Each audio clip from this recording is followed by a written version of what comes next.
Hey, I'm David Duran, and this is How Many, your favorite counting show. Today we're checking out Hereditary from 2018, directed by Ari Aster and starring Toni Collette, Mila Shapiro, Alex Wolff, and Gabrielle Byrne. This one, just as Witch, is one of my favorites. On Rotten Tomatoes, it has a critic score of freaking 89%! And it's certified fresh. Woohoo! Audiences gave it a 66%, but I think that's because this movie was not made for everyone. You'll understand when we finish this review, but I can tell you, a lot of weird things happen here, but we can handle anything, can't we? So, let's face all those weird things and let's count them. We start with an awesome shot. Look at that! We went from a miniature of a house to the actual house. That's amazing. The family is going to Grandma's funeral. That's sad, but you know, it's a cycle of life. This is the Graham family. The parents, Annie, a miniature artist, Steve, a psychiatrist, and the kids, Peter and Charlie. Right there, we learn Charlie is allergic to nuts. It seems like, despite of all, the only member of the family sad for the loss is little Charlie. We'll learn a little bit more about their relationship with Grandma later. Meanwhile, we get some small but important details. Grandma used to feed Charlie, at least when she was a baby. That's a bit weird. Charlie says the old woman wanted the kid to be a boy. And is just starting some of her mother's books. When this happens, my god, I've seen this movie 3 times, but only by now I realize about the image of the mother standing there. It's not my fault I don't have my devices set to 100% of brightness. Next day, Charlie is just there, and this kid is so weird, I can't resist adding a point here. Peter is in the middle of a lesson, but he is focused on something else. I'll tell you 2 things here. Maybe I'm weird myself, but I've never understood that. What are you people looking at in those situations? First, it's disrespectful. Second, it's just a butt on a chair. It's not like someone is doing a squat or something like that. So, no, it's pretty far away from being sexy, men and women. Second thing, I have to say, that's the most realistic shot of a butt ever in history. Again, it's not sexy, it's just another person sitting somewhere. There's nothing to look at. So Charlie finds a dead bird at school. That's obviously not weird, but she cuts its head with a pair of scissors and keeps the head. What on earth is this? By the way, a woman is looking at her across the street. Steve receives a call from the graveyard, from someone alive. The body of Grandma has disappeared. Annie says she'll go watch a movie, but instead she joins a support group. By the way, Steve didn't say anything about her mother's corpse, because any good human being would wait a couple of days to say such a thing, obviously. At the support group, Annie says, "My mom was old, and she wasn't altogether there. She had DID, which became extreme at the end, and dementia." She also says her father died when she was a child of starvation because of psychotic depression. God. My older brother had schizophrenia, and when he was 16, he hanged himself in my mother's bedroom. Blaming his mother of putting people inside of him. I just want to clarify, it's not weird that all the family members had some kind of mental issue. Okay, it's a bit weird, but I'm sure there's also a crazy reason for that. Peter asks her mom for the car because some people is having a barbecue thing. It's obviously a party, but you know you won't tell that to your mom when you're 16. And his mom asked the weirdest thing ever. We could very well give her the weirdness trophy. "You gonna take your sister? You gonna take your sister? You gonna take your sister?" Really? I mean, really? You're sending your daughter with a 16 years old to a party? Yeah, there's obviously something wrong with this woman. They get to the party and someone is chopping some nuts. You know where this is going. Peter sees a girl and thinks it's a great idea to leave his sister eating some chocolate cake in a place full of drunk teenagers. Oh, good job, man. Good job. Also, like, it's great that they have homemade cake and all, but isn't that a bit, odd? Charlie has an allergic reaction. Peter takes her to the car and starts driving like the real emergency this is. Charlie tries to get some more air through the window.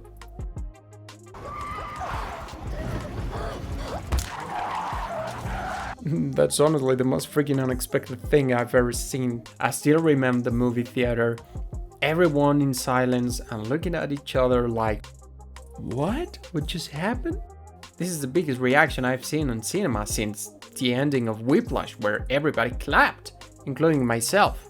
Oh no, actually in the middle of Midsummer, some people just left. Wow. Peter, he just goes back home, and I don't even know if after a shock like this you would go to the police or not, so I'm not adding points here. He parks, goes to his bed and stays there until Annie finds the rest of her daughter's body in the car. Dang it, we could have counted shocking moments instead of weird things, right?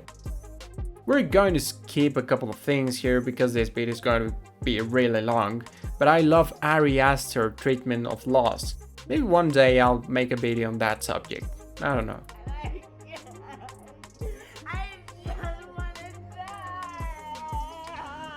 Annie is at the support group parking, but she just gets the feeling that it's probably better to leave. While a member of the group, Joan, stops her and says she lost her son and grandson a few months ago. She also gives Annie her phone number before leaving, no long time after Annie and Joan meet. There, Annie says she used to sleepwalk. One night, while doing it, she covers Peter and herself in gasoline, with a match in hand. Nothing else happened, but what else did you want it to happen? Now she's kind of upset. Peter always has that against her, but really, could you blame him? Back at home, Annie is making a miniature of the accident, which is nuts. During dinner, the table explodes. Literally. Okay, maybe not that way, but this scene was intense. Don't you swear at me, you little shit! Don't you ever raise your voice at me! I am your mother! I don't like these characters a lot, except for the father. He's cool, but again, terrific actors. Next day, Annie meets Joan in Home Depot. I don't remember. Joan says she found a way to contact her dead grandson and convinces Annie to come over and do it together. There, she explains the steps to follow, and whoa! It turns out to be true! In the middle of the night, Annie wakes up Steve and Peter. He tries to contact Charlie. At first, both, father and son, are against this. Very reasonably, I think. I would be hesitant about this too. Now, everything is getting a bit dangerous. And now, a bit crazy! Let's just add a point here. Something here was weird for sure. Next night,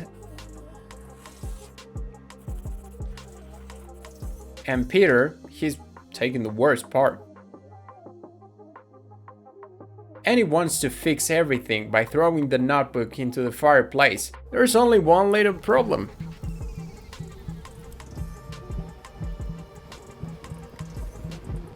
Whoa, those are great special effects. Now the plan is to talk to Joan, but you're telling me that isn't weird?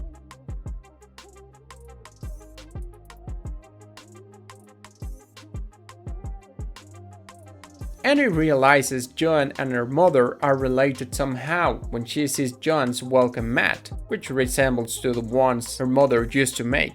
Checking on one of Grandma's books, she finds out about a ritual to invoke King Paimon, god of mischief. She also learns it's important to offer Paimon a male body.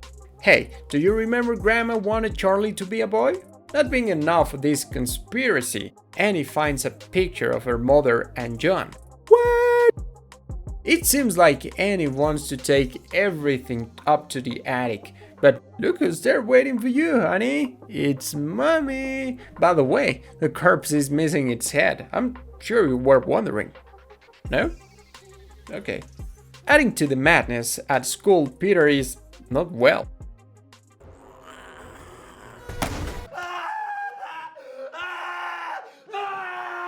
I don't know, but with everything happening, I would never come back to that house. Or the US. That's too much to handle. I have no idea how Steve is so sane. I know he's a psychiatrist and all, but now Steve is suspicious of Annie. That's understandable. Kind of. I mean, you've seen some ghostly stuff there, but whatever. Annie asks Steve to throw the notebook into the fireplace, knowing this will kill her. She doesn't do it herself, cause come on man, that's hard. Steve is finally thinking about Annie's mental health, so he refuses to do it. Annie takes the notebook and...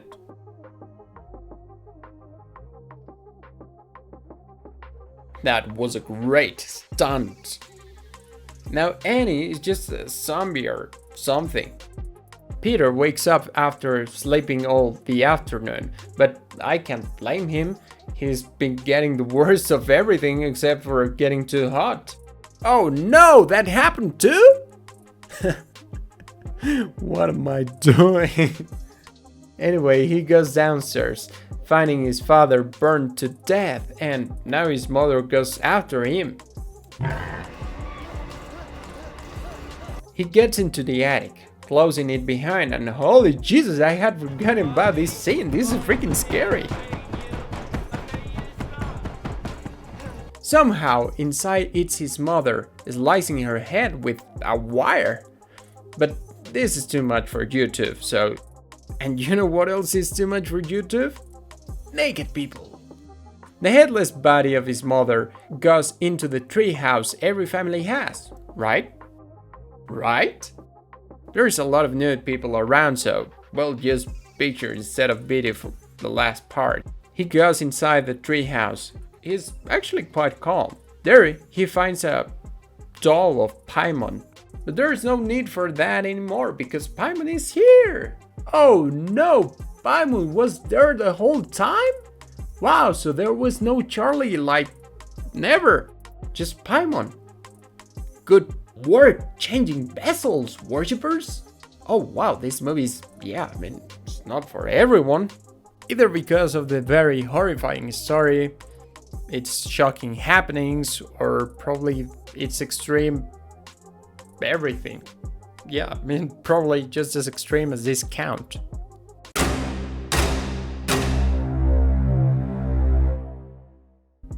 Wow, quite high for a show.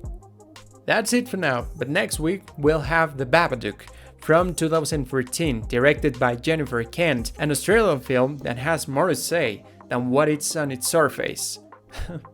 We only have great movies in this show. Then Annabelle 3. Okay, remember to share, like and subscribe and help this channel grow. That's very good for you and that's very good for me. That's it. Have a good day. See you.